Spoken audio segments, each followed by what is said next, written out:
mu muzannyo gwa rugby mu mpaka za Lock National Sevens eza round ey'okuna season y'ene eza America Sevens zakomekerezeddwa ng'aba Cobs baziwangudde ku kiseera kya Legends Naguru. Cobs okutuuka ku buwanguzi yamaze ku Mega Pirates ku goolo 25-5 ng'ekitundu ekisooka kyawummudde Cobs ekikulembedde ku goolo 15 ku bwereere ezaateebeddwa abazannyi Adrian Kasiito, Nobert Okenyi ne Aaron Jurua. Mu kitundu ekyokubiri Cobs yayongeddeko goolo endala 10 ezaateebeddwa abazannyi Nobert Okenyi ne Adrian Kasiito.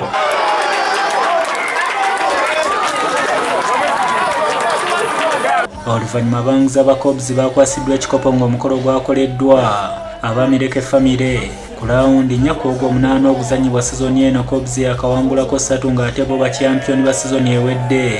Aba Pirates bakawangulako emu eya Buddu Sevens. Cobs ekulembedde n'obubonero 82 nga Pirates eri mu kyakubiri n'obubonero 78.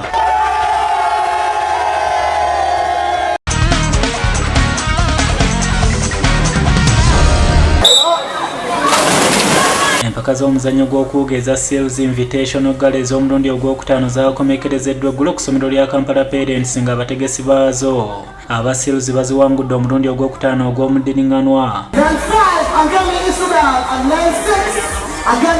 Seals okutuuka ku buwanguzi bamaze kuŋŋaanya obubonero 167 nga bayita mu bazannyira Fayiri Musoke, Adeya Mudanye, Sinzi Nabatanzi ne Christopher Musenze nga bano bawangudde emitendera gyombi ogw'abaala n'abalenzi. Kilabu ya Silver Fin Academy yamalidde mu kyakubiri n'obubonero 640. Kampala Aquatic kyakusatu n'obubonero 161 nga Blue Marines yasibye Kira n'obubonero 6. Abanguzi bayambaziddwa emidaali wamu n'okwasibwa ebikopo ng'omukolo gwakoleddwa President wa Seals Tefiro Serunjoji. And the first position goes to the Seals Swim Club. I'm excited personally that we took the girls' trophy and the boys' trophy and the overall trophy with the hard work that we've done this gala. Abaana bayize competitive sport okuvuganya obulungi, okuvuganya nomanya waliwo abawangula n'abawangulwa. Ebyo byonna ebyo biyegereza abaana okulanga abantu balamu. The next set of winners are the women. Emizannyo gy'abayizi abaasomerako ku ssomero lya Makerere College School Makerere egy'Amakuza Sports Gala gyakomekerezeddwa n'abawanguzi ab'enjawulo ku kisaawe Makerere. Baavuganyiza omupiira ogw'ebigere, cricket, basketball ne rugby ng'omupiira ogw'ebigere gwawanguddwa Black Aces oluvannyuma lw'okumega makosa ku goolo 2-1. Chambers yawangudde eza Rugby Sevens nga yakubye Black Aces ku goolo 27-15. Basketball yawanguddwa Tribo nga yakubye Makosi Main ku nsero 19-12 ng'ate muzannyo gwa cricket gwawanguddwa Makosa Schools nga ba Uganda Cricket Association bawadde ebikozesebwa muzannyo gwa cricket. Abanguzi mizannyo egy'enjawulo bakwasiddwa ebikopo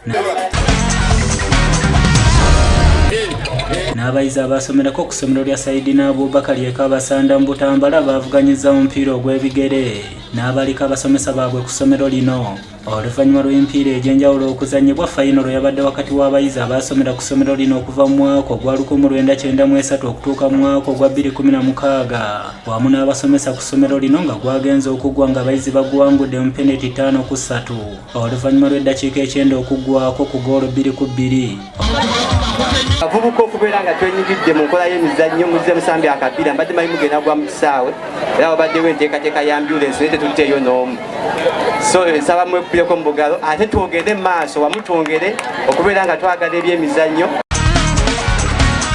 Oluvannyuma lw'empaka z'okuzimbya emifumbi eza Mr. Kampala okomekerezebwa, abaddukanya omuzannyo guno wano mu ggwanga aba Uganda Bodybuilding and Fitness Association batandise okuteekateeka ttiimu y'abazannyi 6 egenda okwetaba mu mpaka za Africa eza Natural Bodybuilding Championship ezigenda okubaawo ng'ennaku z'omwezi 24 omwezi ogujja mu ggwanga lya South Africa. Wabula bano bayinza obutagenda mu mpaka zino singa tebafuna bukadde bwa nsimbi 30 ezeetaagisa okutegeka ttiimu wamu n'okugitambuza wadde nga abazannyi bazeesunga. Mpozi omunaaba mutuyambe ntwala ttiimu eno tubakakasa nti tugenda kudda na buwanguzi.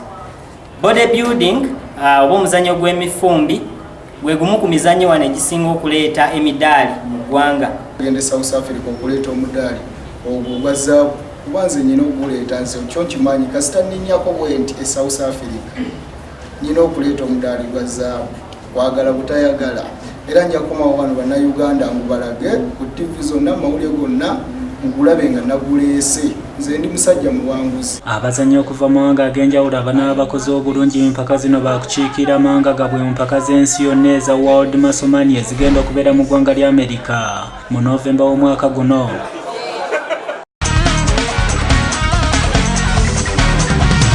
Empaka z'omupiira ez'amasaza ga Buganda zazzeemu okutojjera eggulo n'emipiira ebiri ku bisaawe ebyenjawulo. Mu kibinja ekisooka mu kiseera kya PTC Kabulasoke bannyinimu abasingo baamezze bannyinimu abagomba ku ggoolo emu ku bwereere ekyasannyalaza emikisa gya Gomba egy'okuva mu kibinja kino nga ggoolo ya Ssingo yateebeddwa Jibuliiru Nsimbi. Mukyo ngenda kuddayo fokasinge kubanga gulupu gye tulimu y'abataano tukyalina era omukisa singa tugoba ebyala gyaffe byonna eno egisigadde okubanga Ssinga tukubira tukoze obi kubanga mu likodi zonna ezijja zibaawo Ssinga bali tetukubirako waka.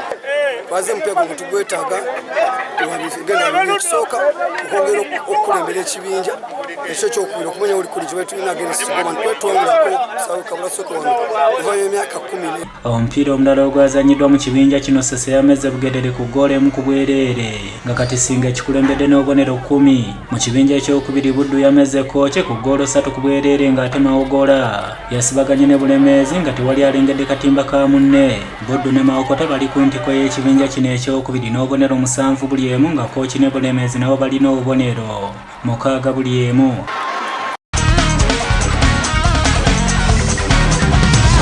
Empiira egy'ebibinja mu mpaka za FUFA Drum gyakomekerezeddwa ku wiikendi n'empiira 8 ku bisaawe ebyenjawulo. Mu kiseera kya Greenlight Stadium Arua mu kibinja ekyokusatu bannyinimu aba West Nile beesoze oluzannyiro lwa quarter final oluvannyuma lw'okumega Karamoja ku ggoolo 3 ku bwereere.